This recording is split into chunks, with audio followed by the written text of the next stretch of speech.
Hi friends, this is Ravi and welcome to Kumar TV Telugu Tech YouTube channel. For the first time మన channel watch చేస్తున్నట్లయితే గనుక make sure subscribe చేసి నాకు support చేయండి. మరిన్ని useful videos మీకు తీసుకొస్తాను. ఈ వీడియోని పూర్తిగా చూడండి. మీకు నచ్చితేనే లైక్ చేయండి, మీ ఫ్రెండ్స్ తో కూడా షేర్ చేయండి. ఈ రోజు మనం ఈ వీడియోలో MS ఆఫీస్ లో మనం ఒక 30 షార్ట్ కట్స్ అయితే డిస్కస్ చేసుకుంటాం. ఇవి మనకి చాలా యూజ్ అవుతాయి. పదే పదే మనం మౌస్ యూస్ చేయలేకుండా కీబోర్డ్ లో ఈ షార్ట్ కట్స్ తో మనం వర్క్ ని మంచి ఎఫిషియెంట్ గా అంటే తక్కువ టైం లో పని పూర్తి చేసుకోవడానికి యూజ్ అవుతాయి అన్నమాట ఈ షార్ట్ కట్స్. సో ఏ నుంచి జెడ్ వరకు యాక్సెప్టిటీ అట్ ది సేమ్ టైం కొన్ని ఇతర short cuts almost 30 short cuts మనం ఈ షార్ట్ వీడియోలో కవర్ చేద్దాం. ఇందులో కంప్లీట్ అవ్వకపోతే కనుక ఈ వీడియోలో కంప్లీట్ అవ్వకపోతే కనుక ఫర్దర్ వీడియోస్లన్నీ కంటిన్యూ చేస్తానన్నమాట.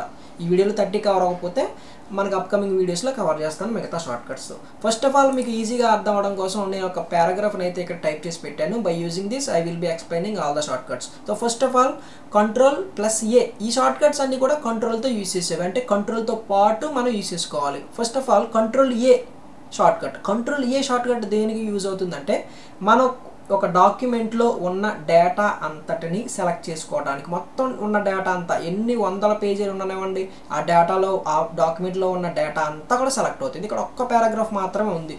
ఇదంతా సెలెక్ట్ చేసుకోవాలనుకోండి, ఒకసారి కర్సర్ ఇలా క్లిక్ చేసి Ctrl+A ప్రెస్ చేస్తే ఈ యొక్క పారాగ్రాఫ్ సెలెక్ట్ అయిపోయింది. చూసారా, అంతా సెలెక్ట్ అయిపోద్ది. ఎన్ని పారాగ్రాఫ్లు ఉంటే అన్ని పారాగ్రాఫ్లు సెలెక్ట్ అయిపోతాయి. సో అలా కాకుండా స్పెసిఫిక్గా మనకి 2 లైన్లే సెలెక్ట్ అవ్వాలి, 3 లైన్లే సెలెక్ట్ అవ్వాలంటే కనుక మనం Ctrl+A అంతా ప్రెస్ చేసుకున్న తర్వాత షిఫ్ట్ క్లిక్ చేసి ఇక మనకి అప్ యారో క్లిక్ చేస్తే పైకి ఎలా వెళ్తుంది, డౌన్ యారో క్లిక్ చేస్తే కిందకు వస్తుంది, రైట్ యారో క్లిక్ చేస్తే మనకి రైట్ సైడ్ మ్యాట్ ఉంటే రైట్ సైడ్కి వెళ్తుంది, లెఫ్ట్ యారో క్లిక్ చేస్తే లెఫ్ట్ సైడ్కి ఈ విధంగా సెలెక్ట్ చేసుకోవచ్చు అనమాట. ఓకేనా, ఆ విధంగా అది Ctrl+Aకి సంబంధించిన షార్ట్ కట్. సో అలా కాకుండా మనం రవికుమార్ లెఫ్ట్ సైడ్ నేను కర్సర్ పెట్టి షిఫ్ట్ క్లిక్ చేసి నేను డౌన్ యారో క్లిక్ చేస్తున్నాను. ఈ విధంగా కూడా సెలెక్ట్ చేసుకోవచ్చు ఎంత కావాలంటే అంత. సో బేసిక్గా Ctrl+A గుర్తుపెట్టుకోండి in order to select the all the data అనమాట. నెక్స్ట్ ఏంటంటే మనకి Ctrl+B దేనికంటే అంటే ఒక ప్యాసేజ్లో కానీ లేకపోతే ఒక లైన్లో కానీ ఒక సెపరేట్ వర్డ్ని పర్టికులర్ వర్డ్ని హైలైట్ చేసి చూపించడానికి Ctrl+B యూజ్ అవుతుంది అనమాట. బి అంటే బోల్డ్.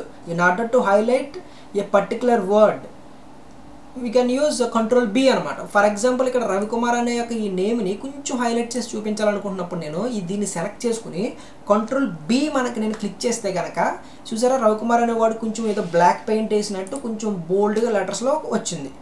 ఆ విధంగా మళ్ళీ నాకు ఇది నార్మల్లోకి వెళ్ళిపోవాలనుకుంటే కనుక మళ్ళీ Ctrl+B నార్మల్ అయిపోతుంది అనమాట. Ctrl+B for highlight particular word or line అనమాట. మొత్తం అంతా కూడా బోల్డ్ చేయొచ్చు మనం. ఈ పారాగ్రాఫ్ అంతా సెలెక్ట్ చేసేసుకుని ఇదంతా బోల్డ్ కావాలన్నా కూడా మనం Ctrl+B అంతా బోల్డ్ అయిపోద్ది. మళ్ళీ నార్మల్గా వెళ్ళాలంటే మనకి మళ్ళీ Ctrl+B పర్టికులర్గా చేసుకోవచ్చు, మొత్తం అంతా కూడా మనం బోల్డ్ చేసుకోవచ్చు. అది Ctrl+B. తర్వాత Ctrl+C మనకు బాగా తెలుసు కదా. మొత్తం ఈ ప్యాసేజ్ అంతా ఎంత డాక్యుమెంట్ ఉంటే అంత, ఇక్కడ ఒక్క ప్యాసేజ్ మాత్రం ఉంది, ఎన్ని పేజీల్లో డేటా ఉన్న అంత డేటాను కూడా మనం కాపీ చేసుకోవచ్చు, అంటే డూప్లికేట్ చేసుకోవడానికి. ఫర్ ఎగ్జాంపుల్ ఇదంతా కూడా నేను ఈ విధంగా కంట్రోల్ అయితే సెలెక్ట్ చేసుకుని Ctrl+C క్లిక్ చేశాను అనుకోండి, అది క్లిప్ బోర్డ్లోకి కాపీ అయిపోయి ఉంటుంది అనమాట. ఇక్కడ నేను క్లిప్ బోర్డ్ క్లిక్ చేస్తాను చూడండి, మ్యాటర్ అంతా ఇక్కడ ఉంటుంది. ఇది కొంచెం చూసారు, ఇంతకుముందు నేను కూడా కాపీ చేశాను, 2 సార్లు కాపీ అయింది, ఇది 2 సార్లు కూడా ఉంది. సో ఈ యొక్క కాపీ చేసిన ఈ మ్యాటర్ని ఎక్కడికైనా పేస్ట్ చేసుకోవచ్చు మనం. ఓకే, ఫర్ ఎగ్జాంపుల్ చూడండి, నేను ఈ కిందే ఒక ఎంటర్ కొట్టి పేస్ట్ చేస్తున్నాను. పేస్ట్కి మనకి షార్ట్ కట్ ఏంటి, Ctrl+V చూసారా, కింద పేస్ట్ అయింది. Ctrl+C for copy, Ctrl+V for paste అనమాట. ఈ డాక్యుమెంట్లోకి కాదు, వేరే కొత్త డాక్యుమెంట్లో కూడా తీసుకెళ్ళవచ్చు. ఫర్ ఎగ్జాంపుల్ ఏదైనా నేను న్యూ డాక్యుమెంట్ తీసుకున్నా, ఇదంతా బ్లాంక్ డాక్యుమెంట్, ఇక్కడ మ్యాటర్ లేదు. సో అక్కడ మ్యాటర్ నేను ఇక్కడ Ctrl+Vతో ఇక్కడ రప్పించుకోవచ్చు. ఇలాగ చూసారా, Ctrl+Vతో అక్కడ మ్యాటర్ ఇక్కడికి వచ్చేసింది. Ctrl+C Ctrl+V బాగా గుర్తుపెట్టుకోండి. ఎంత మ్యాటర్నైనా కూడా మనం కాపీ పేస్ట్ చేయొచ్చు, వేరే కొత్త డాక్యుమెంట్లో కూడా తీసుకెళ్ళవచ్చు by using Ctrl+V and Ctrl+C. అది Ctrl+Cకి సంబంధించింది. Ctrl+V కూడా నేను ఇక్కడే చెప్పేసా.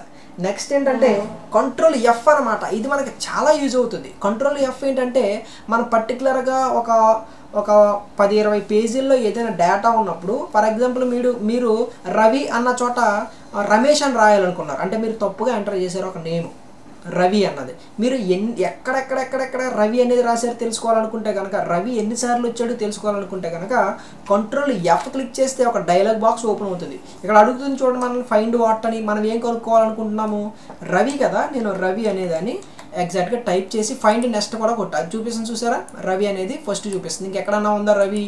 లేదు, ఓన్లీ ఒక్కసారి మాత్రమే రవి అనేది ఉంది. సో ఫైండ్ అనేది ఆ విధంగా యూజ్ అవుతుంది. మనం ఏదైనా రిజల్ట్ చెక్ చేసుకున్నప్పుడు పెద్ద డాక్యుమెంట్లో పర్టికులర్ నేమ్ గురించి మనం సెర్చ్ చేయాలనుకున్నప్పుడు, ఆ నేమ్ ఎన్నిసార్లు వచ్చిందని తెలుసుకోవాలనుకున్నప్పుడు, రిజల్ట్ చూసుకున్నప్పుడు ఈ ఫైండ్ అనే ఆప్షన్ మనం ఎక్కువగా యూజ్ చేస్తుంటాం. చాలా పీడిఎఫ్ డాక్యుమెంట్లో పైన ఒక భూతద్దం లాంటి సింబల్ కనపడుతుంది, దాంట్లో మనం సెర్చ్ చేస్తాం ఒక నేమ్ గురించి, కరెక్ట్గా మన రిజల్ట్ ఎగ్జాక్ట్గా చూసుకోవచ్చు. అక్కడ ఆ విధంగా యూజ్ అవుతుంది. దీంట్లో కంట్రోల్ ఎఫ్ అనేది ఈ ఎంఎస్ వాళ్ళు ఈ విధంగా యూజ్ అవుతుంది అనమాట. బాగా గుర్తుపెట్టుకోండి.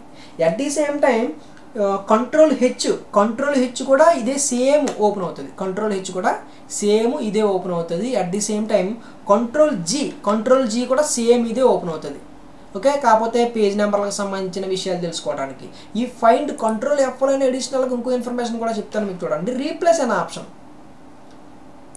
అనే ఆప్షన్లోకి వెళ్ళారనుకోండి. ఫర్ ఎగ్జాంపుల్ డాక్యుమెంట్లో నేను తప్పుగా ఎంటర్ చేశాను, అంటే రమేష్ అని ఎంటర్ చేయాల్సింది పోయి instead of Ramesh I entered wrongly Ravi అనమాట. రమేష్ అని ఎంటర్ చేయవలసిన చోటల్లా ఇప్పుడు నేను రమేష్ అని ఎంటర్ చేయవలసిన చోటల్లా రవిగా ఎంటర్ చేశాను కదా. ఇప్పుడు రవి ఉన్న చోటల్లా నేను రమేష్గా మార్చాలి. 10-20 పేజీల డాక్యుమెంట్ ఉందనుకోండి, ప్రతి పేజీలోకి వెళ్ళి రవి ఉన్న చోటల్లా రమేష్ పెట్టాలంటే it takes a lot of time కదా. In order to save the time మనం ఏం చేస్తామంటే ఈ ఆప్షన్ యూజ్ చేసుకుంటాం. ఫైండ్ వాటిలోకి వెళ్ళి రవి అని క్లిక్ చేసా. ఈ రవి ఉన్న చోట నాకు ఏం రావాలి? So I want to replace Ravi with Ramesh కదా. సో ఇక్కడ రమేష్ అని టైప్ చేయండి, రమేష్. ఇప్పుడు ఎక్కడెక్కడ రవి ఉందో అక్కడ రమేష్గా మారిపోద్ది. రీప్లేస్ ఆల్ అని కొట్టండి. చూసారా, రమేష్ కుమార్. ఫస్ట్ ఇక్కడ రవి అనే పేరు ఒక్కసారి మాత్రమే మనకు వచ్చింది కాబట్టి ఇక్కడ రమేష్ ఉన్న చోట ఇక్కడ రవి అన్న చోట రమేష్గా మారిపోయింది. అలాగే డాక్యుమెంట్లో ఎన్నిసార్లు రవి ఉంటే అన్నిసార్లు రమేష్గా మారిపోద్ది. సో మనం ఎప్పుడైనా తప్పుగా ఎంటర్ చేసినప్పుడు దాన్ని కరెక్ట్ చేసుకోవాలనుకున్నప్పుడు ఈ ఫైండ్ అనే కంట్రోల్ ఎఫ్ అనే ఆప్షన్లో రీప్లేస్ అనే ఆప్షన్ మనకి బాగా యూజ్ అవుతుంది. కంట్రోల్ ఎఫ్ అన్న అదే, కంట్రోల్ జీ అన్నదే, కంట్రోల్ హెచ్ అన్న అదే. తర్వాత నెక్స్ట్ మనకి షార్ట్ కట్ ఏంటంటే కంట్రోల్ ఐ అనమాట. కంట్రోల్ ఐ ఏంటంటే ఫర్ ఎగ్జాంపుల్ నేను కుమార్ టీవీ తెలుగు టెక్ అనే దాన్ని నేను కాపీ చేసి కంట్రోల్ సి తోటి పైన నేను ఇక్కడ ఈ విధంగా పెట్టా, కంట్రోల్ వితో పేస్ట్ చేశా. మీకు కొంచెం ఫాంట్ సైజు కొంచెం పెంచి చూపిస్తాను చూడండి. ఓకే,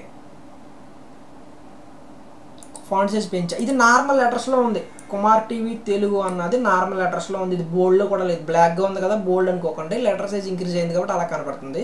ఇప్పుడు దీన్ని నేను కంట్రోల్ ఐ నేను క్లిక్ చేశాను అనుకోండి, కంట్రోల్ ఐ ప్రెస్ చేస్తే కొంచెం రైట్ సైడ్కి బెండ్ అయినా చూసారా ప్రతి లెటర్ కూడా, అంటే ఇటాలిక్ అనమాట. కొంచెం స్టైల్ మారింది, అంటే అలాగా కరెక్ట్గా నిలబడి ఉన్నది కొంచెం వంగినట్టు కనపడుతుంది అనమాట. అది ఇటాలిక్లోకి మార్చడం. సో మాకు నార్మల్గా వచ్చేయాలి అలా వద్దనుకుంటే కనుక మళ్ళీ కంట్రోల్ ఐ క్లిక్ చేస్తే మీకు నార్మల్లోకి వెళ్ళిపోతుంది. అది కంట్రోల్ ఐకి సంబంధించిన షార్ట్ కట్. తర్వాత కంట్రోల్ జే జస్టిఫికేషన్. మీరు ఇది చాలా యూజ్ అవుతుంది. ఒక్కొక్కసారి కొంతమంది పారాగ్రాఫ్ టైప్ చేస్తారు కానీ ఇలా ఉండిపోతాయి అన్నమాట. లైన్లు చూడండి, ఇక్కడ ఎల్రస్, బై, యూట్యూబ్, ఇట్టు, వీడియోస్, హ్యాజ్, ఇన్ను, ఫర్ ఒక లైన్లో లేవు, సమానంగా లేవు, చిందరవందరగా ఉన్నాయి. అలా కాకుండా ఇవన్నీ ఈ పక్కన మళ్ళీ కరెక్ట్గా ఉన్నాయి, మనకి రైట్ సైడ్ మాత్రం కరెక్ట్గా లేవు. ఇవన్నీ ఒక లైన్లోకి తీసుకురావాలంటే ఈ యొక్క ప్యాసేజ్ అంతా సెలెక్ట్ చేసుకోండి. ఈ ప్యాసేజ్ అంతా సెలెక్ట్ చేసేసుకునేలాగా కంట్రోల్ జే కనుక మనం క్లిక్ చేస్తే కీబోర్డ్ మీద చూసారా ఒక లైన్లోకి వస్తాయి ఇవన్నీ కూడా. కంట్రోల్ జే ఇది మనకు బాగా యూజ్ అవుతుంది. జస్టిఫై చేయాలి, మనం ఏదైనా ప్యాసేజ్ ఏదైనా టైప్ చేసినప్పుడు జస్టిఫై చేస్తేనే చూడటానికి నీట్గా కనపడుతుంది. సో ఇవన్నీ లైన్లోకి వచ్చేసి చూసారా, రైట్ సైడ్ అన్నీ కరెక్ట్గా ఉన్నాయి, లెఫ్ట్ సైడ్ అన్నీ కూడా కరెక్ట్గా ఉన్నాయి, చూడడానికి బాగుంది ఇప్పుడు డాక్యుమెంట్. సో కంట్రోల్ జే అనేది మనం రాసిన టైప్ చేసిన ప్యాసేజ్ని జస్టిఫై చేయడానికి యూజ్ అవుతుంది. మళ్ళీ బ్యాక్ వెళ్ళాలంటే కనుక మళ్ళీ మనం సెలెక్ట్ చేసుకుని కంట్రోల్ జేకి వెళ్తే మళ్ళీ బ్యాక్ వెళ్ళిపోవచ్చు. మళ్ళీ కంట్రోల్ జే అయితే మళ్ళీ జస్టిఫై అవుతుంది. బాగా గుర్తుపెట్టుకోండి, control J for justify the document. Next ఏంటంటే కంట్రోల్ కే. కంట్రోల్ కే అని మనం ఎక్కువగా యూజ్ చేయము. కంట్రోల్ కే ఏంటంటే హైపర్ లింక్స్ పెట్టడానికి అనమాట. అంటే ఇక్కడ ఏదైనా ఒక వర్డ్ మీద క్లిక్ చేసినప్పుడు అది వేరే చోటకి మనల్ని రీడైరెక్ట్ చేస్తుంది. అది మనకు అంత పెద్ద యూజ్ చేయం మనం, వేరే చోటకి రీడైరెక్ట్ చేయడానికి. మనం ఫర్ ఎగ్జాంపుల్ ఏదైనా ఇలా సెలెక్ట్ చేసేసుకుని లేకపోతే కర్సర్ ఇక్కడ నుంచి కంట్రోల్ మనం కే క్లిక్ చేస్తే మనం ఆ లింక్ ఇక్కడ ఇవ్వాల్సి వస్తుంది అనమాట. ఎక్కడికి మీరు రీడైరెక్ట్ చేయాలి అనుకుంటున్నారు అని అడుగుతుంది, ఒక ఇన్సర్ట్ హైపర్ లింక్ అని చెప్పి. మనం ఎక్కడికి రీడైరెక్ట్ చేయాలనుకున్నాం అది సెలెక్ట్ చేసుకుంటే అది మనకు అక్కడ ఓకే అవుతుంది అనమాట. ఇది మనం ఫర్దర్గా వీడియోస్లో చూద్దాం. ఓకే, అది control K for hyper link అనమాట, వేరే దానికి రీడైరెక్ట్ చేయడానికి. Next control L. Control L మీరు 3 ఉంటాయి దీంట్లో, కంట్రోల్ ఎల్, కంట్రోల్ ఈ, కంట్రోల్ ఆర్, ఇవి కంట్రోల్ క్యూ కూడా. సో కంట్రోల్ ముందు నేను కంట్రోల్ ఈ చెప్తాను, కంట్రోల్ ఈ చెప్పడం నేను మర్చిపోయినట్టున్నాను. సో కంట్రోల్ ఈ చెప్తాను చూడండి. కంట్రోల్ ఈ ఏంటంటే కుమార్ టీవీ తెలుగు అనేది లెఫ్ట్ సైడ్లో ఉంది, అలైన్మెంట్లో ఈ యొక్క పేజ్కి లెఫ్ట్ సైడ్ ఉంది, సారీ ఓకే లెఫ్ట్ సైడ్ ఉంది కదా. దీన్ని మనం సెంటర్లోకి తీసుకురావాలనుకోండి, దీన్ని ఈ విధంగా సెలెక్ట్ చేసుకుని నేను కంట్రోల్ ఈ ప్రెస్ చేశాను అనుకోండి, కంట్రోల్ ఈ ప్రెస్ చేస్తే సెంటర్కి వెళ్తా. చూసారా సెంటర్కి వెళ్ళింది, హెడ్డింగ్ లాగా ఉంది, ఇప్పుడు సెంటర్కి వెళ్ళింది. మళ్ళీ నాకు ఇది లెఫ్ట్ సైడ్ కావాలనుకుంటే కనుక control L, control plus L left సైడ్కి వెళ్ళిపోద్ది. అలా వద్దు నాకు సెంటర్ కావాలనుకుంటే కంట్రోల్ ఈ, అలా కాదు నాకు రైట్ సైడ్ కావాలనుకుంటే కనుక కంట్రోల్ ఆర్. ఓకేనా, రైట్ సైడ్ కావాలనుకుంటే కనుక కంట్రోల్ మనకి క్యూ కూడా ఉపయోగపడుతుంది. సారీ కంట్రోల్ క్యూ అనేది లెఫ్ట్ సైడ్కి పనిచేస్తుంది. At the same time control L కూడా లెఫ్ట్ సైడ్కి పనిచేస్తుంది. కంట్రోల్ ఈ అనేది సెంటర్కి, కంట్రోల్ ఆర్ అనేది రైట్ సైడ్కి. అర్థమైందా? Control L Q for left side alignment, control E for center alignment, control R for right side alignment. ఎక్కువ ఈ రైట్ సైడ్ అలైన్మెంట్